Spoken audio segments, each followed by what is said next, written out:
Buenas, mi nombre es Chantal Muñoz Cayupe, estudiante de cuarto año de Medicina de la Universidad Peruana Cayetano Heredia y miembro de la Sociedad Estudiantil de Ciencias Clínicas. El día de hoy tengo el placer de presentar el tema de enfermedades por transmisión sexual causada por el género treponema.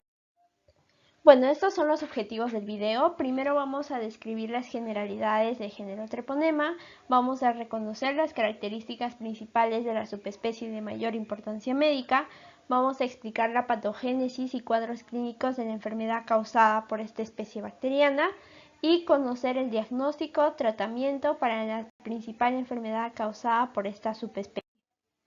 Bueno, este es el índice del video. Primero hablaremos de generalidades del género treponema, después nos enfocaremos en el treponema pallidum, hablaremos acerca de sus características, cuadro clínico, diagnóstico y tratamiento. Vamos a empezar hablando de las generalidades. Primero hablaremos acerca de la taxonomía. Bueno, este tipo de bacterias pertenecen a este orden, al orden Spirochaetales. Y este se va a subdividir en dos familias. En este caso, la familia principal para este tipo de bacterias, o sea, su familia es la Spirocatacea. Y dentro de esta vamos a tener dos géneros, el género Borrelia y el género Treponema. En el género Treponema vamos a encontrar diversas especies.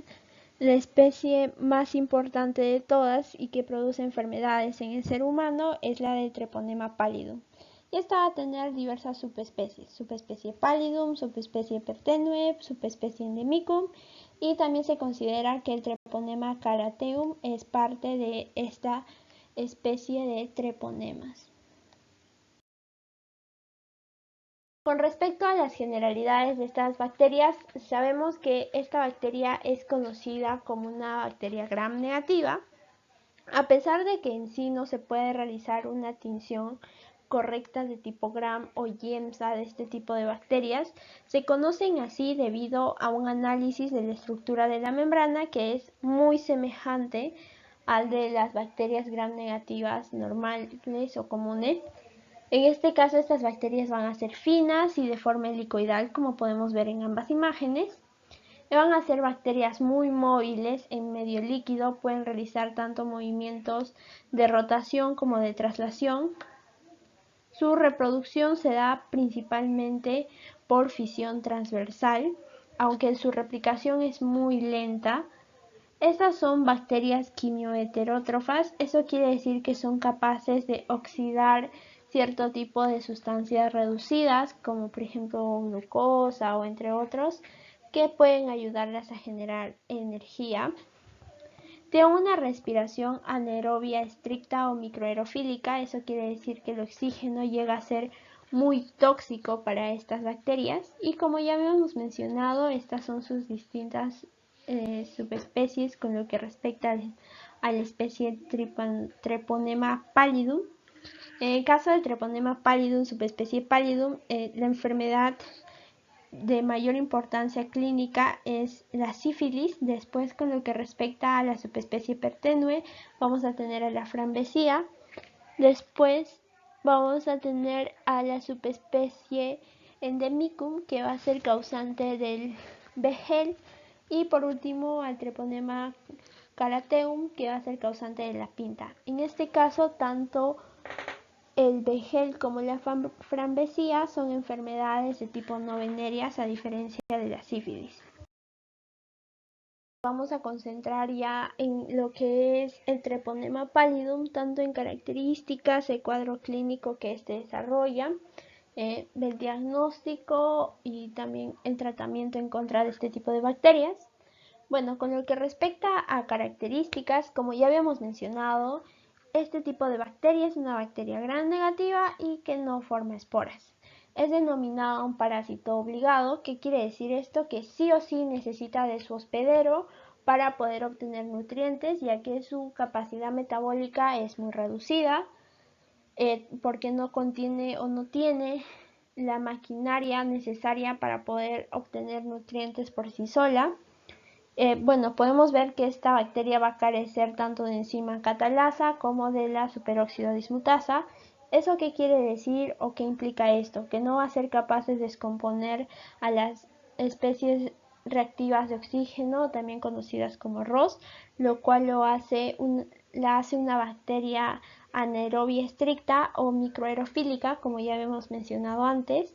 Algo que destaca dentro de este tipo de bacterias es el tipo de movimiento que va a tener, y eso es gracias a estos elementos móviles conocidos como endoflagelos o filamentos axiales. Como podemos observar aquí, son una especie de flagelos que van a enrollarse a lo largo de toda la célula, iniciando de un extremo hacia el otro de la bacteria. Este le va a permitir a la bacteria tener una movilidad de tipo tirabuzón, o sea, como si fuera una especie de taladro, tiene ese movimiento circular. Aquí podemos ver una fotografía electrónica de un corte transversal de la bacteria.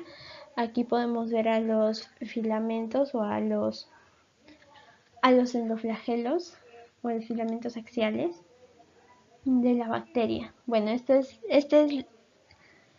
lo que le va a otorgar el movimiento a esta bacteria. Bueno, como ya habíamos mencionado, el cuadro clínico más importante de esta subespecie es la sífilis, que se puede dar por transmisión sexual o también por transmisión congénita o vertical. Eso ya lo vamos a revisar más adelante. En este caso, con respecto a los factores de virulencia, en sí todavía se desconoce muy bien cuáles son los factores de virulencia exactos que presenta esta bacteria. Solo se ha logrado secuenciar toda la bacteria, sin embargo aún se está estudiando qué tipo de proteínas tiene, entre otras cosas. Bueno, según lo que yo he encontrado con lo que respecta a lipoproteínas, vamos a encontrar una en específico que se llama payilicina. Esta lipoproteína se va a encargar de la diseminación de la espiroqueta y va a tender a unirse a la matriz extracelular de las células endoteliales.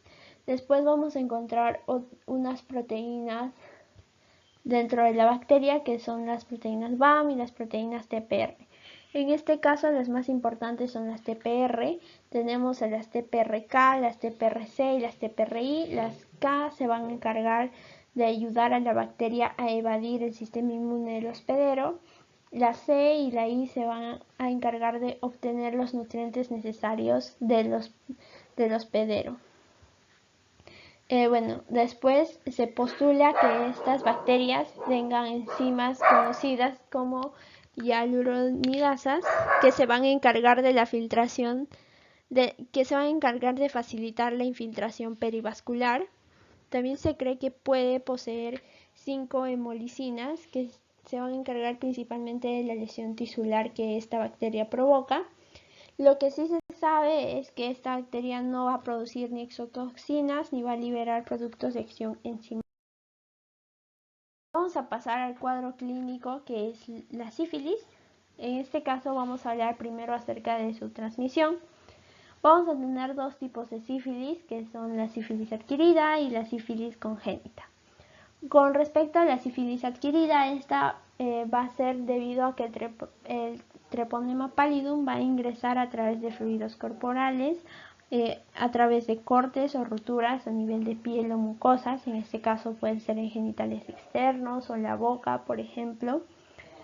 Y también se puede dar por contacto sexual, por los tres tipos, tanto oral, vaginal o anal. También se puede producir una transmisión a través de transfusión sanguínea o por agujas contaminadas o también por contacto directo. ¿Esto qué quiere decir?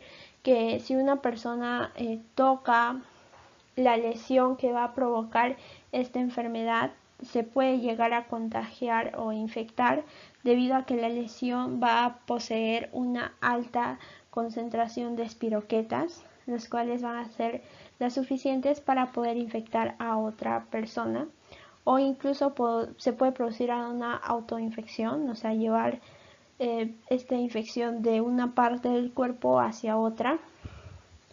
También otro tipo de sífilis va a ser la sífilis congénita o vertical. En este caso se desarrolla cuando la madre transmite la enfermedad o la infección hacia el hijo. En este caso se puede dar tanto dentro del útero a través de la placenta o al momento de nacer por el canal del parto. Bueno, vamos a empezar hablando acerca de la sífilis adquirida. En este caso, la sífilis adquirida va a tener 3 fases. Vamos a empezar hablando acerca de la fase primaria. Esta se va a desarrollar 1 a 3 semanas después del primer contacto que se tiene con el treponema pallidum, ya sea con la piel o con las mucosas. Y en este caso van a aparecer unas lesiones que van a empezar teniendo una forma de pápulas y se van a ubicar en el lugar de la inoculación y que posteriormente van a erosionar y van a dar lugar a lo que se conoce como chancro sifilítico primario. Estas lesiones se van a ubicar en el lugar, por ejemplo, donde si la transmisión es por contacto, se pueden ubicar en las manos o bueno, la zona que haya entrado con contacto con otra lesión previa de otra persona o propia. O bueno, también se pueden encontrar en las pieles o mucosas de los genitales externos o en la boca, como es en este caso, en esta persona que se ubica a nivel de la lengua. Y bueno, estas lesiones se caracterizan por ser indoloras, firmes y redondas, y muchas veces por la primera cualidad de que esta lesión es indolora, pasa desapercibido, muchas personas no le prestan tanta importancia a este tipo de lesiones, y pues estas pueden llegar de 3 a 6 semanas después, pueden llegar a desaparecer totalmente. Entonces muchas veces las personas piensan que pues no pasó nada, ya ha desaparecido esta lesión, entonces no debo de tener nada, estoy bien, no visitan a un médico ni nada y simplemente piensan que todo está bien y a seguir, ¿no? Sin embargo, que la lesión o esta lesión desaparezca no implica que la enfermedad haya sido exterminada dentro del cuerpo. Bueno, en todos los casos este tipo de lesión se va a ir acompañado de una linfoadenopatía regional. ¿Qué quiere decir linfoadenopatía? Va a ser un aumento de volumen de los ganglios linfáticos que se pueden evidenciar, o sea, ganglios de mayor tamaño.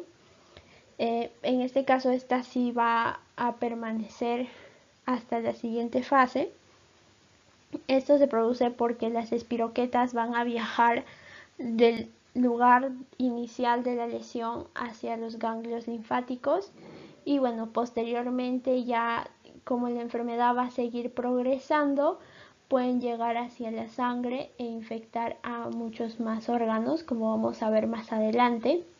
Bueno, en este caso la fase primaria también se conoce como fase localizada. Vamos a hablar acerca de la fase secundaria o fase diseminada. En este caso, esta va a empezar de 6 a 12 semanas posteriores a la infección. Esta es la etapa más infecciosa dentro de la enfermedad. Ya se empieza a producir invasión de varios órganos, porque como ya había mencionado, la espiroqueta puede llegar a la sangre y puede viajar a través de ella y puede llegar a infectar también distintos líquidos orgánicos. Una lesión que caracteriza o lesiones que caracterizan a la fase secundaria, así como el chancro en la primaria, va a ser el exantema, que son diversas manchas a lo largo del cuerpo que pueden ser maculopapulares o postulares. Pueden empezar en el tronco, se diseminan hacia los brazos, las palmas o hacia las plantas del pie. También pueden aparecer a nivel de la mucosa oral.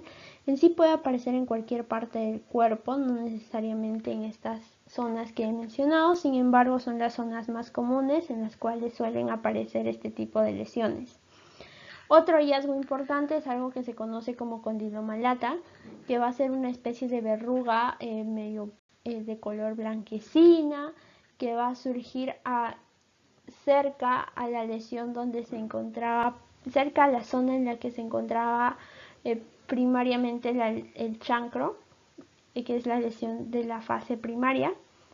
Bueno, en este caso la fase secundaria sí ya viene acompañada de otro tipo de síntomas.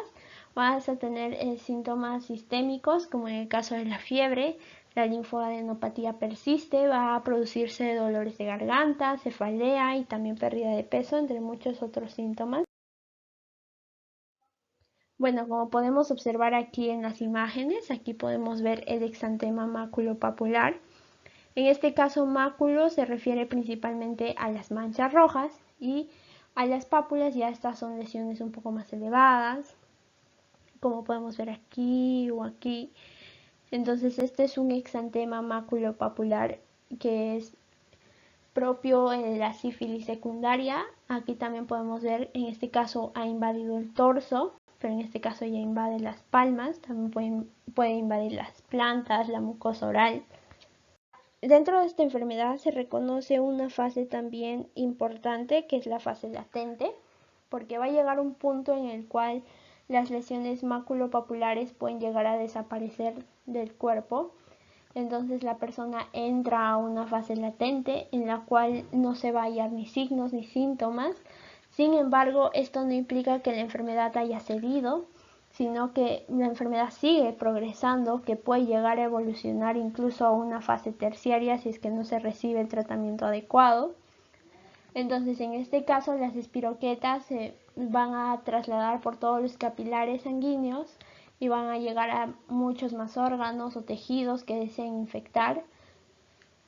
Y en la fase latente se puede detectar principalmente por pruebas serológicas, ya que en sí no vamos a tener un diagnóstico clínico claro en una exploración física, porque como mencioné, no va a haber ni síntomas ni signos.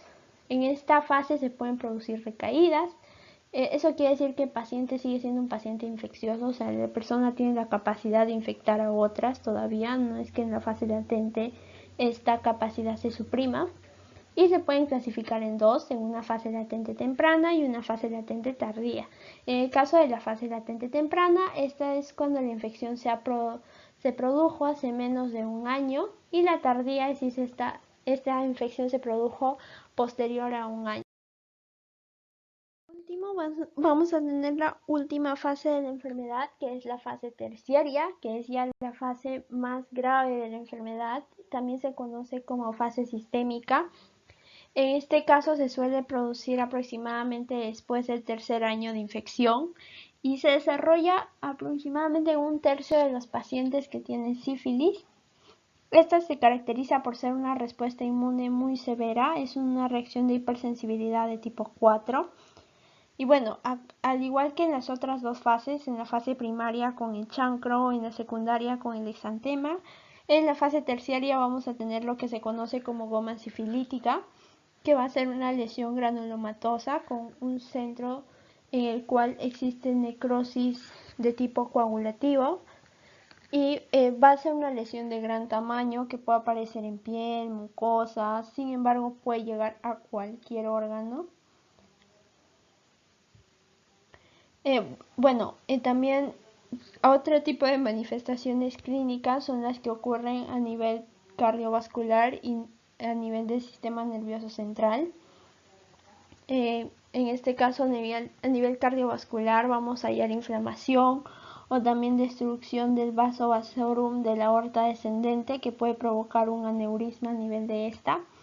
Y la neurosífilis cuando hay una infección a nivel del sistema nervioso central. Con respecto a la respuesta inmune que se produce en esta fase, vamos a tener que, como ya mencionamos, es una reacción de hipersensibilidad de tipo 4, por lo tanto se halla liderada por células T. Estas van a reclutar y activar a los macrófagos, lo que va a producir una liberación de 3 citoquinas principales, que son el factor de necrosis tumoral, interleuquina 1 e interleuquina 6.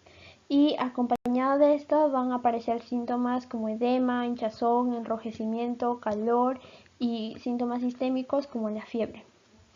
En este caso, las células plasmáticas van a reaccionar contra antígenos presentes en la espiroqueta.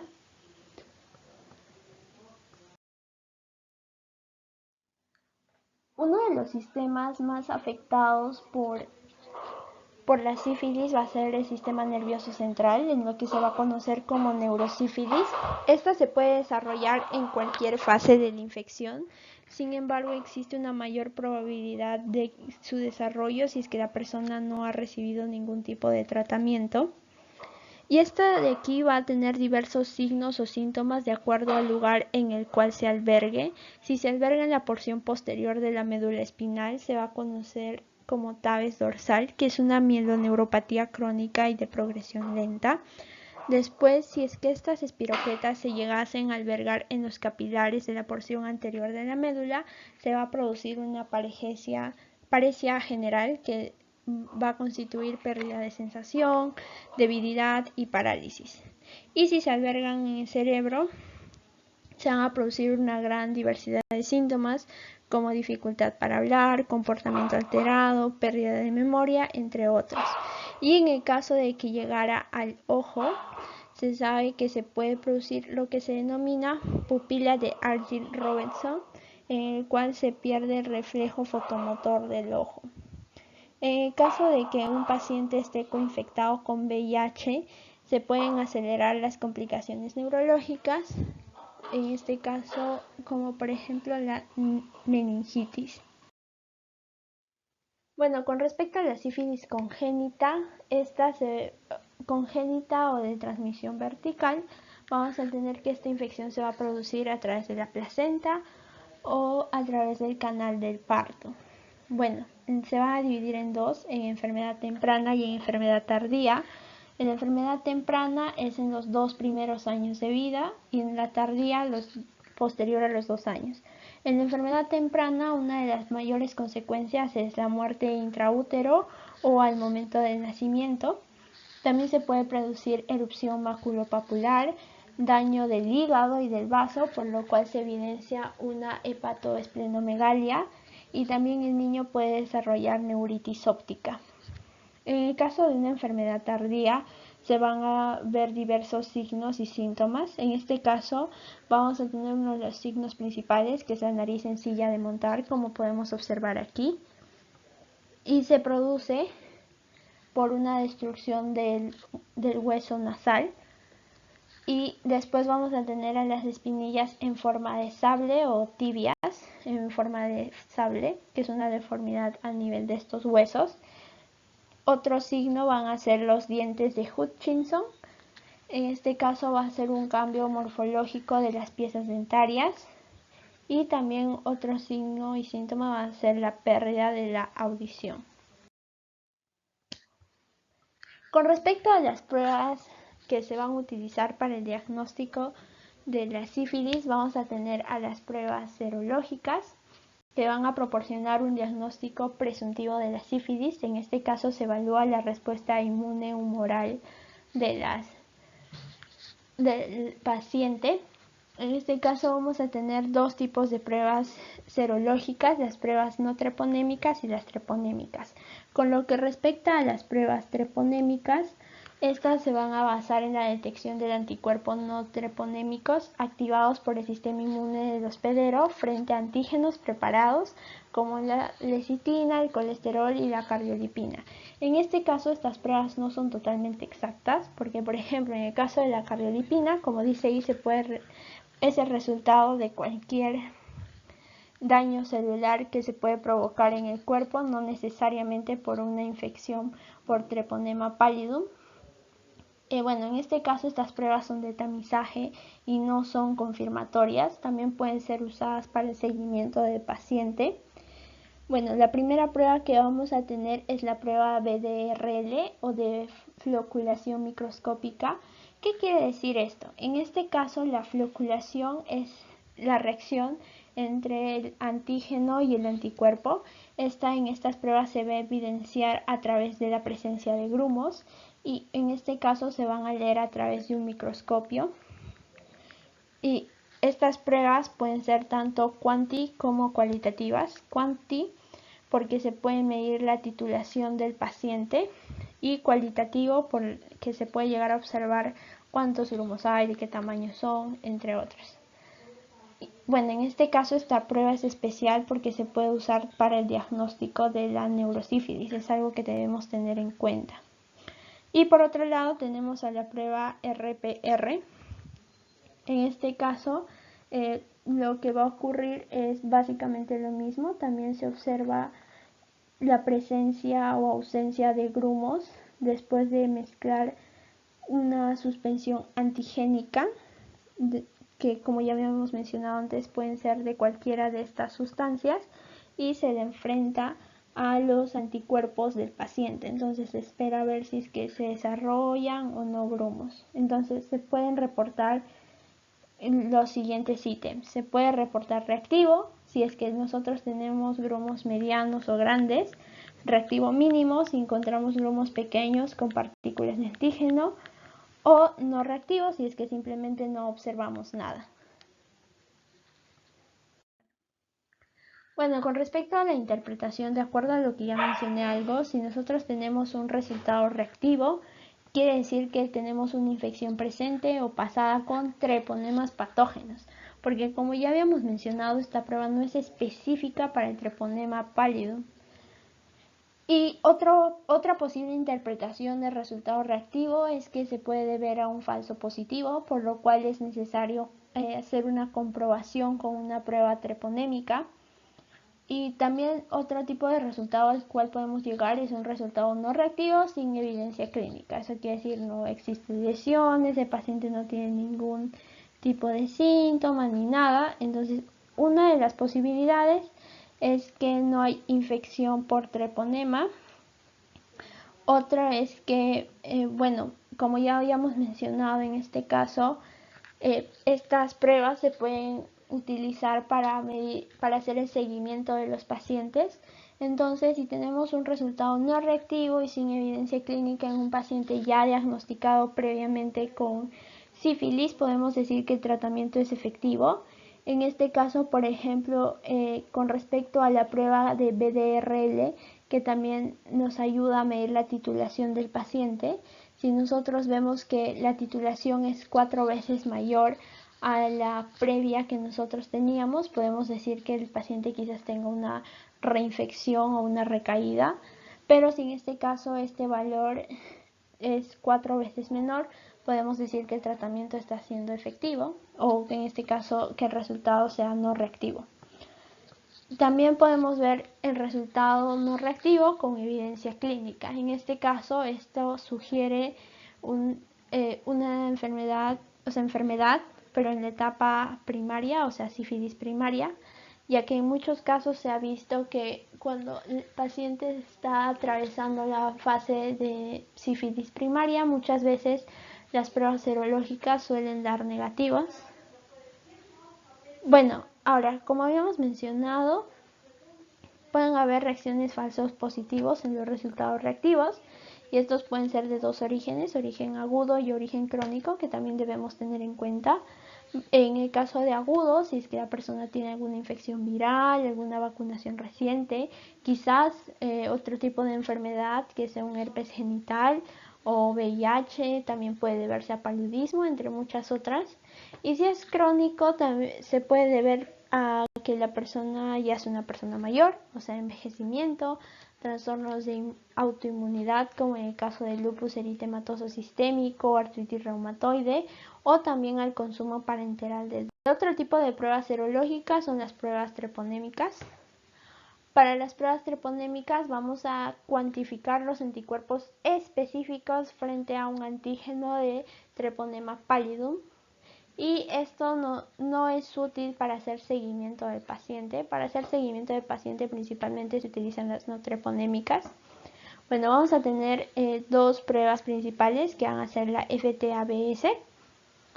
Este es el nombre en inglés de la prueba, en el cual el suero diluido va a ser enfrentado al treponema pallidum, que se va a hallar fijado en una lámina, y a este se le va a agregar anticuerpos antihumanos con fluorocromo.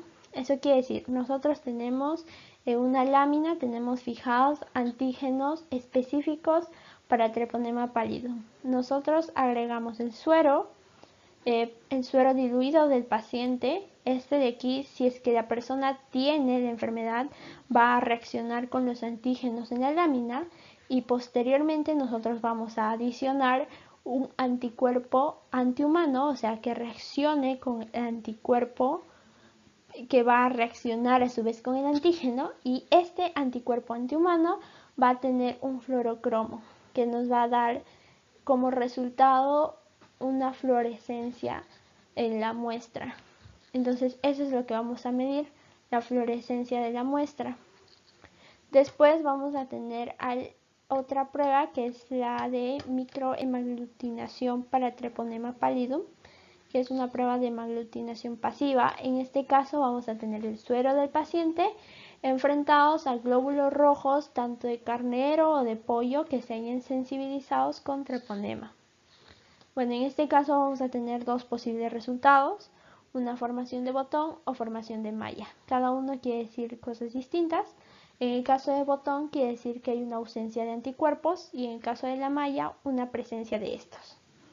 En el caso de sífilis primaria se pueden producir falsos negativos también en las pruebas treponémicas, así que nos tenemos que valer de un examen físico correcto para ver tanto la linfadenopatía como las lesiones de chancro sifilítico. Ahora, tenemos dos pruebas más que pueden ser útiles para poder detectar a los treponemas, pero que en sí no son tan usados. Bueno, primero tenemos al examen microscópico directo. En este caso son usados principalmente en la fase primaria y secundaria de la enfermedad. Lo que es especial en esto es que el microscopio que nosotros utilizamos para observar las muestras extraídas de las lesiones, como en el caso de los chancros, tiene que ser un microscopio de campo oscuro, o sea, tiene que ser un microscopio especial, no puede ser cualquier tipo de microscopio. Y lo que se hace es comparar nuestra muestra contra otra que tiene treponemas no patógenos. Y se puede observar de la siguiente manera.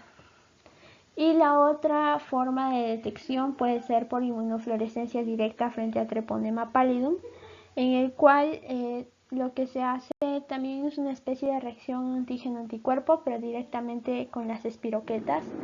Entonces lo que se hace es extraer nuestras muestras, enfrentarlo frente a un anticuerpo con un fluorocromo o que esté unido a un material que produzca fluorescencia, como se puede observar aquí. Y entonces nosotros vamos a observar a los treponemas de esta forma.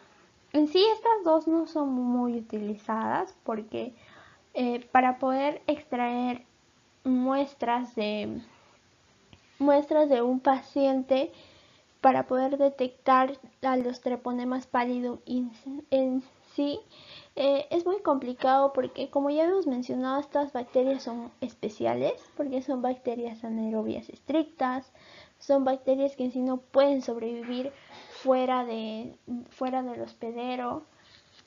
Y por otro lado, estas también son razones por las cuales el cultivo no es un tipo de prueba o un tipo de método diagnóstico para este tipo de bacterias, porque cultivarlas es muy complicado en sí. Se puede llegar a hacer, pero se tiene que tener medidas mucho más estrictas, entonces no es algo común que se realice, además de la replicación lenta que tiene la bacteria. Y bueno, para finalizar vamos a hablar acerca del tratamiento. El tratamiento de elección para este tipo de enfermedad es la penicilina G o la benzilpenicilina. Esta va a ser administrada por vía parenteral, en sí en dosis únicas en el caso de sífilis primaria y secundaria, pero si nosotros ya tenemos sífilis latente o sífilis terciaria, obviamente el tratamiento va a ser mucho más prolongado porque la bacteria tiende a replicarse lentamente, entonces vamos a darle más tiempo de duración al tratamiento. Algo con respecto a este tratamiento que debemos tener en cuenta es una reacción o efecto adverso, que es la de Harish-Herxheimer. En este caso, esta aparece en las primeras 24 horas. El paciente empieza a desarrollar cefalea, mialgia, fiebre. Entonces debemos estar atentos a esta reacción. Y bueno, por otro lado, como sabemos, las alergias a penicilina actualmente se están volviendo más comunes entre las personas.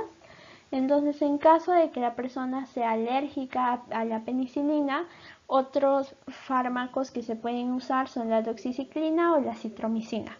Sin embargo, si es que la persona tiene neurosífilis o se le diagnostica con neurosífilis, lamentablemente el único tratamiento que se utiliza es el de penicilina G.